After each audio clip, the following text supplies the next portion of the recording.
ചങ്ങായിമാരെ, രാവിലെ തന്നെ കേട്ട വാർത്ത ഒരുപാട് സങ്കടം ഉണ്ടാക്കുന്ന വാർത്തയാണ്. രണ്ട് പരമനാറികളുടെ ആക്രമണത്തിൽ ഇറാന്റെ പരമോന്നത നേതാവ് ആയത്തുള്ള അലി ഖമേനി കൊല്ലപ്പെട്ടു എന്ന സങ്കടകരമായ വാർത്ത.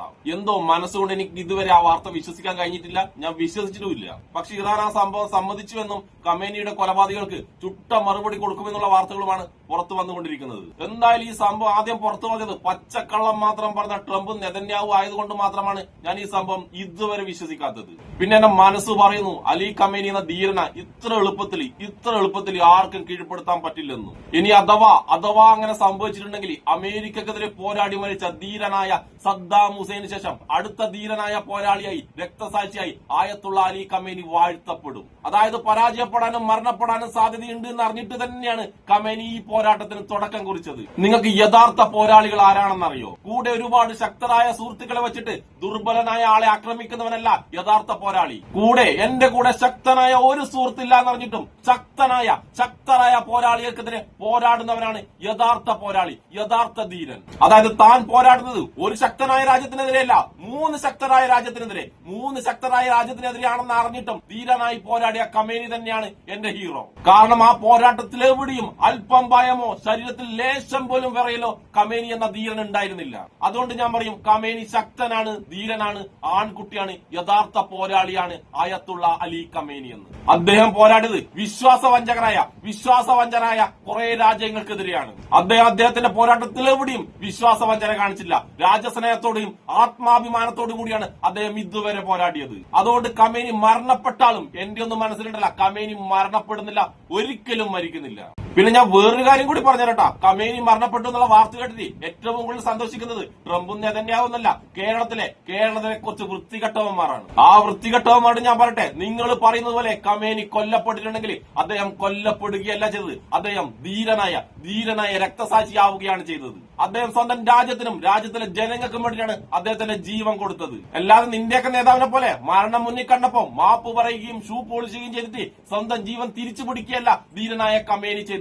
അങ്ങനെ ഒരു ചെറിയ മാപ്പ് പറഞ്ഞിട്ടുണ്ടെങ്കിൽ ഖമേനിക്ക് കുടുംബത്തിലുണ്ടല്ല, ലോകത്തിലെ ഏറ്റവും സുന്ദരമായ സ്ഥലത്ത് സുന്ദരമായ ജീവിതം എത്ര വർഷം വേണമെങ്കിലും ജീവിക്കാൻ വേണ്ടി ട്രംപും നെതന്യാഹുവും സഹായം ചെയ്തു കൊടുക്കുമായിരുന്നു. പക്ഷെ ആ രണ്ട് നാറികളുടെ മുന്നിൽ ഒരു മാപ്പും ഒരു കോപ്പും ഖമേനി പറഞ്ഞില്ല. അതൊന്നും പറയാതെ എവിടെയും ഓടിയൊളിക്കാതെ അദ്ദേഹം സ്വന്തം രാജ്യത്തിന് വേണ്ടി, സ്വന്തം രാജ്യത്തെ ജനങ്ങൾക്ക് വേണ്ടി നിലകൊണ്ടു. നീയൊക്കെ വീരനായി പറയുന്ന ട്രംപും നെതന്യാഹുവും ഉണ്ടല്ല, ബങ്കറിന്റെ ഉള്ളിൽ പിന്നെയും ബങ്കർ, അങ്ങനെ ബങ്കറിന്റെ ഉള്ളിൽ ഇരുന്നിട്ടാണ് ഇമ്മാതിരി ഡയലോഗ് അടിക്കുന്നത്. അതായത് അടുത്തൊരു പടക്കം പൊട്ടിക്കഴിഞ്ഞാൽ ഈ രണ്ടെണ്ണത്തിലുള്ള അറ്റാക്ക്. അങ്ങനെ ഒരു പടക്കത്തിന്റെ മുന്നിലും ബോംബിന്റെ മുന്നിലും ഒരു പണ്ടാരത്തിന്റെ മുന്നിലും ഭയപ്പെടുന്ന ആളായിരുന്നില്ല ആയത്തുള്ള അലി ഖമേനി എന്ന ധീരൻ. അങ്ങനെ ഒരു നേതാവിനെ നിങ്ങൾക്ക് എവിടെയെങ്കിലും കാണിച്ചു തരാൻ പറ്റുമോ? സംഘികളെ ഒരു നേതാവിനെങ്കിലും നിങ്ങൾ കാണിച്ചു തരാൻ പറ്റുമോ? പിന്നെ ചില സംഘികൾ പറയുന്ന പോലെ ഒരു രാജ്യമൊന്നല്ല ഖമേനിയെ ആക്രമിക്കാൻ ഒരുമിച്ചെന്നത്, 3 രാജ്യങ്ങൾ, അമേരിക്ക, ഇസ്രായേൽ, ബ്രിട്ടൻ. ഈ 3 രാജ്യങ്ങളും പിന്നെ ഇറാന്റെ ചുറ്റുമുള്ള ചില അറബ് രാജ്യങ്ങളും കൂടിയിട്ടാണ് ഇറാനെ ആക്രമിക്കാനും ഖമേനിയെ ആക്രമിക്കാനും ഒരുമിച്ച് നിന്നത്. അത്രയും രാജ്യങ്ങളോട് ഒറ്റക്കായിരുന്നു ഖമേനിയും ഇറാനും പോരാടിയത്. വേറൊരു കാര്യം കൂടി, ഏത് സമയത്താണ് ഈ വൃത്തികെട്ടവന്മാർ ഖമേനിയെ ആക്രമിക്കുന്ന ആലോചിച്ചോക്കട്ടെ. സമാധാന ചർച്ച നടക്കുമ്പോൾ അതിന്റെ മറവിലാണ് ഈ വൃത്തികെട്ടവന്മാർ ഇറാനെ ആക്രമിക്കുകയും ഖമേനിയെ ആക്രമിക്കുകയും ചെയ്തത്. എന്നിട്ട് ഈ സംഭവത്തെ എന്തോ വലിയ കാര്യമായി നാണോമാനോ ഉളുപ്പില്ലാത്ത ഇവന്മാർ ആഘോഷിക്കുകയാണ്. ഇനി ഈ സംഭവം കേട്ടിട്ട് തുള്ളിച്ചാടുന്ന ചില രാജ്യങ്ങളുണ്ട്. ആ രാജ്യങ്ങളോട് ഞാൻ പറട്ടെ, നാളെ നിങ്ങളുടെ രാജ്യത്തേക്കും ട്രംപും ടീമും ഇതുപോലെ കടന്നു വരും. അന്ന് ചിലപ്പോ നിങ്ങൾ കണ്ടില്ല, ഖമേനി ഇപ്പൊ പോരാടില്ലേ, അതിന്റെ 100% പോലും തിരിച്ചു പോരാടാൻ കഴിവുണ്ടാകില്ല. കാരണം നിങ്ങളിൽ പലരും ഇപ്പോഴേ പരാജയപ്പെട്ടവരാണ്, ട്രംപിന്റെ കാൽ കീഴിൽ